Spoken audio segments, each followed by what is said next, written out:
let's go through a sequence, right? So a sequence is trying to achieve as much of a rounded fighting system as possible, right?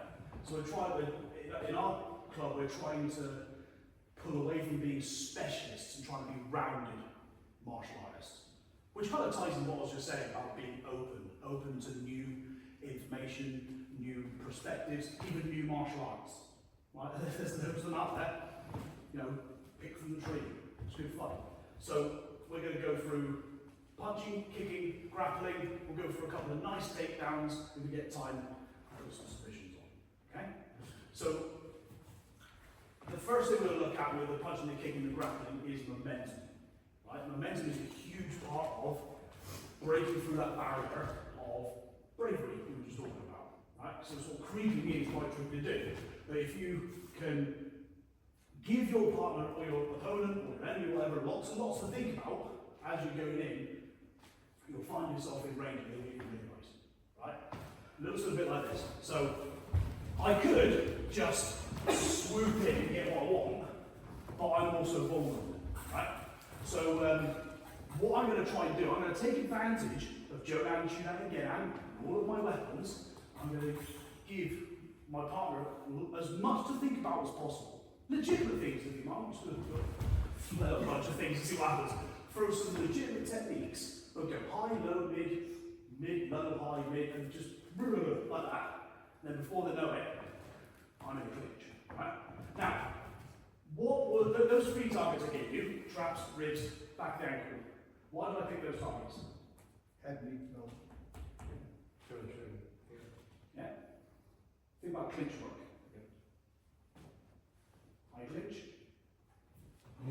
low clinch, ankle base. Yeah. So I'm trying to create those setups, right? So it's a predecessor to clinch work, right? So this is what we think about. We are karate, so we've got to put some punches and kicks in naturally. So if you've got the distance, we'll work through all these different ranges. We've got kicking range, we've got straight punch range, we've got hook punch range, and then grappling range. Okay? So I'll show you what I mean. So I've got kicking range, brilliant. I can't punch from there though. So I've got to get the kick, so I can get in straight punch range. But I can't hook from here, can I? Right? 'Cause my elbow's bent. So in order to get the hook, I've got to get even closer. So that's why I go for the body shots. But it doesn't mean I can necessarily clinch from here. So that I can fight through this and come into my clinch. Okay? So there's 4 ranges to consider. That's what I want you to think about first. Okay?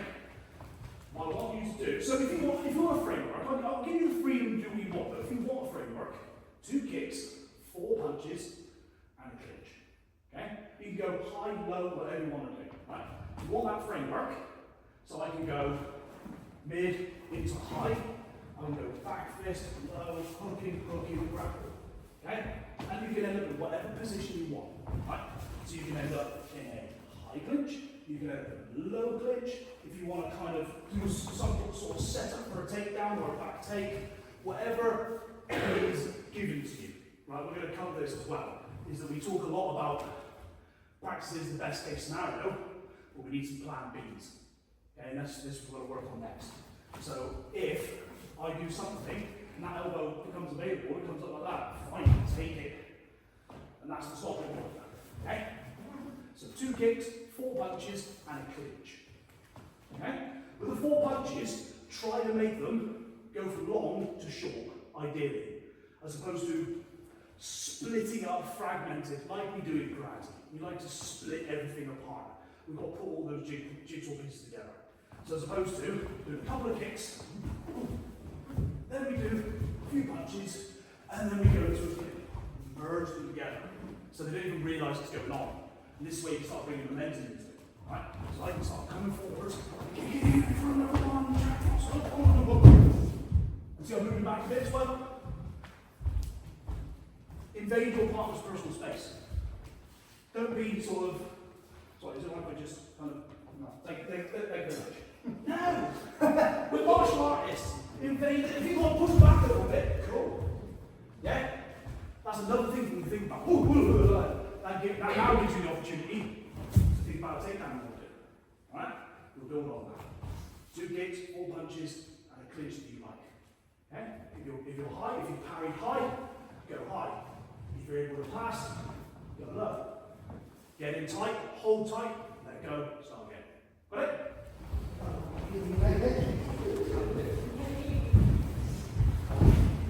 And make sure you take it in turns as well. Go back and forth, do one for one, just to preserve energy.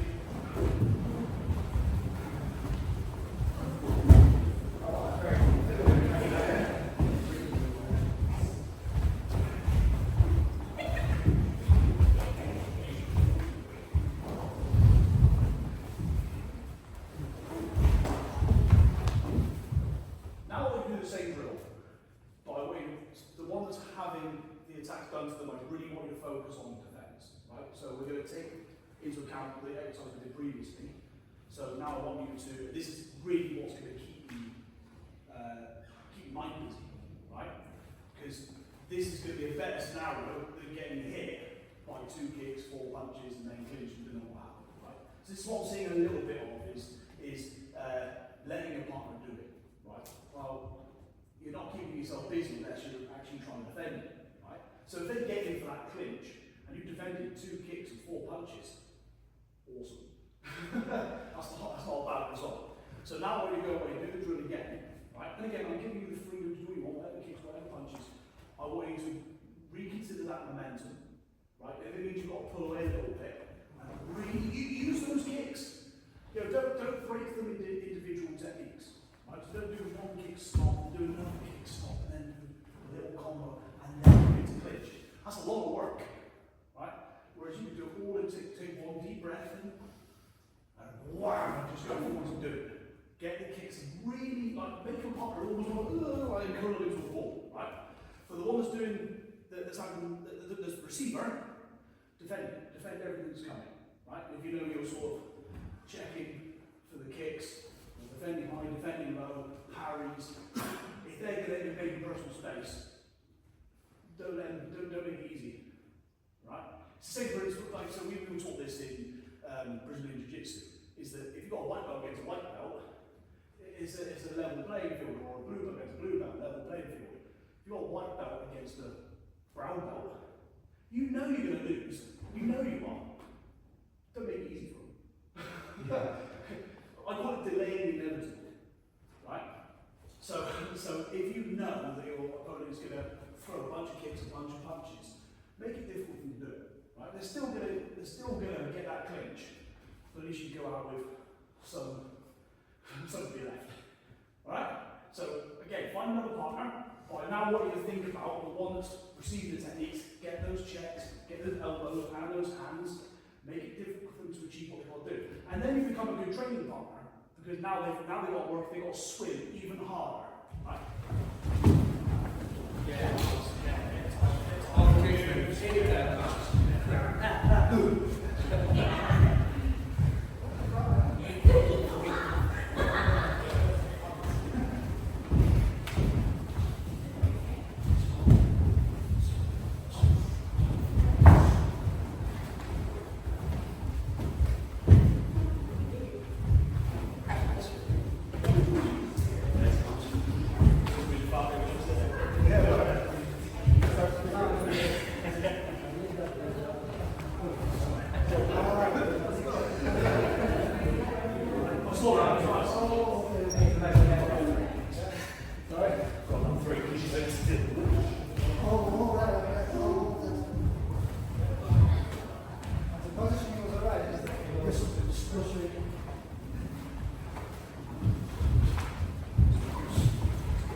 So, right, we're going to flip the script now.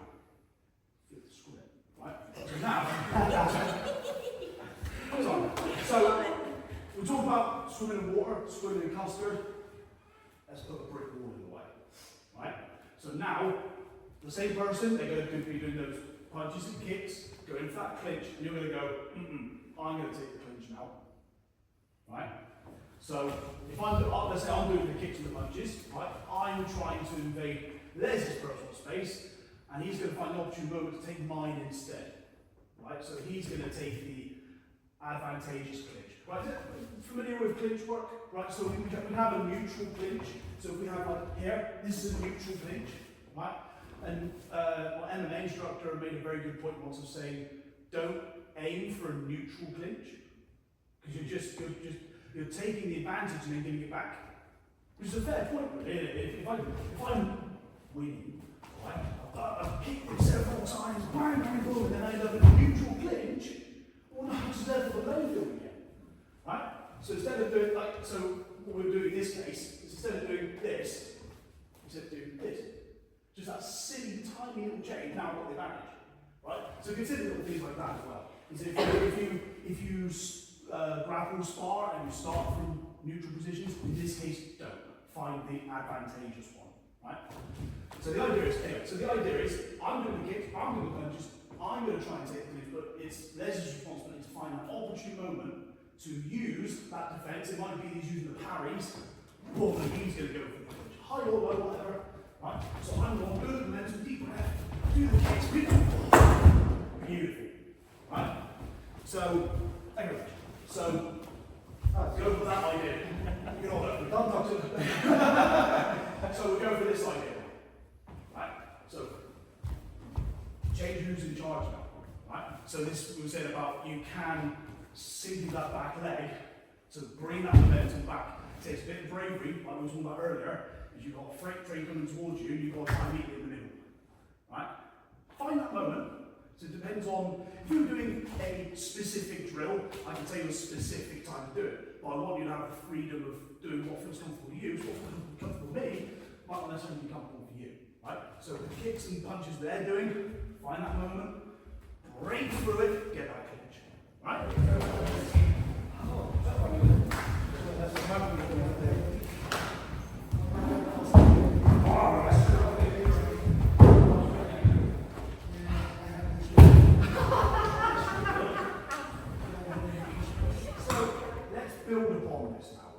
So, I'm very aware that takedowns are great to practice. It does require a lot of fitness, a lot of energy being expelled. So, please sort of be minimal forgiving with it. I want you to go through to the end of the day, right?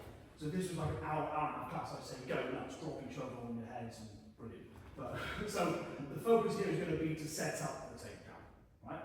Now, if you're not someone that practices a lot of takedowns, there's lots and lots of setups you can do, right?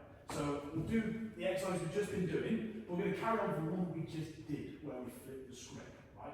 So let's do the kicks, and I'm going to know I want the clinch, right? So if you end up in a high clinch, then you can do pass under the elbow, so under here, so you can push the elbow up, lift the head, bring the head underneath, and go for a clinch. If you want, you can lift the shoulder up. If you just want to go for that lovely head and arm submission, beautiful, right?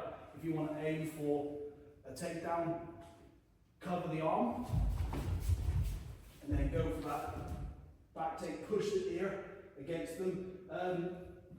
Effectively perform a high maneuver, don't do it, but almost do it. So like, pull them in and push the head in. I've got a nice route here. The idea is, for any maneuver you do, or any takedown you do, their form has got to be terrible and yours has got to be good, right?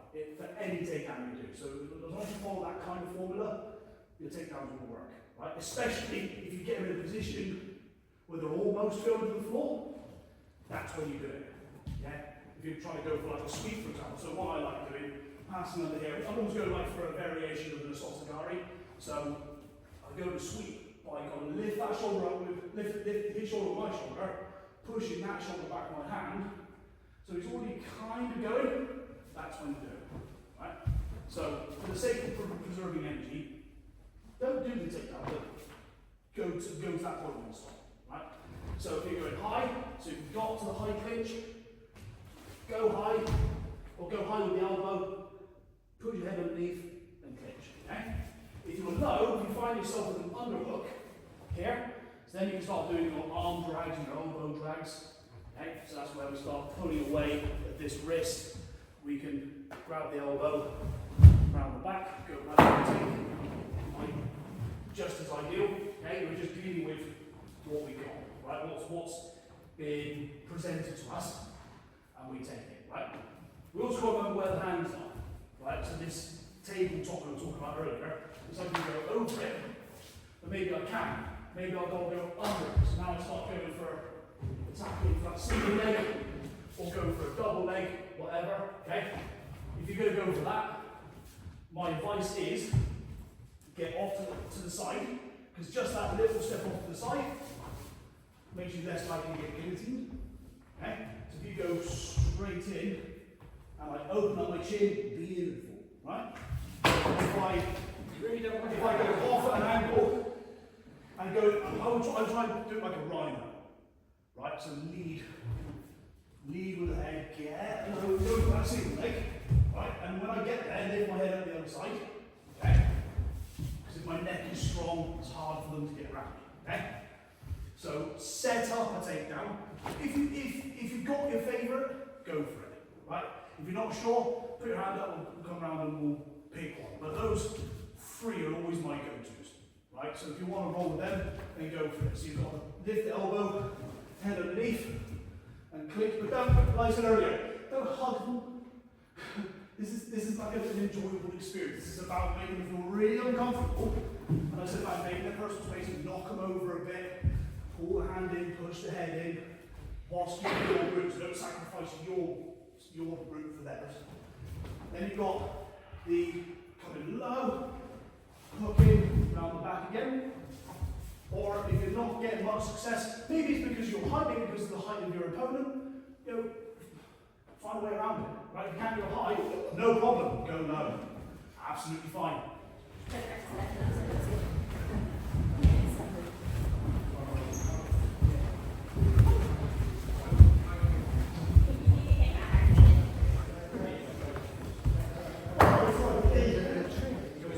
Positional sparring now, right? So we're not necessarily going to do takedowns, but we're going to start from the position you were just practicing. Right? So we're going to cut through, we're going to miss out the kicking, the punching, the grapple. We're going to go straight to that position where you were about to do that takedown. So in your case, if you're passing the elbow here, this is where you're going to start. Okay? So your objective is to maintain that position. Their objective is to get out and get into their ideal position, ready for the takedown that they will practice. Okay? So we're not going to do takedowns. Try if you want to. It's a Saturday. So you've got, so your objective is to fight for the position that you were fighting for. But we're going to start. So you start from yours, then when it's time to switch over, they'll start from there. And you've got to try and get back to the one that you do. Okay? So we've got free sparring, objective sparring, hands only, or ground sparring. We always mix up our sparring. This is position sparring. Okay? So find a partner. So who's going to go first? Get to that advantageous position. And then decide. So the one that's doing that's got the position, you say go. Right? And off you go. What's that?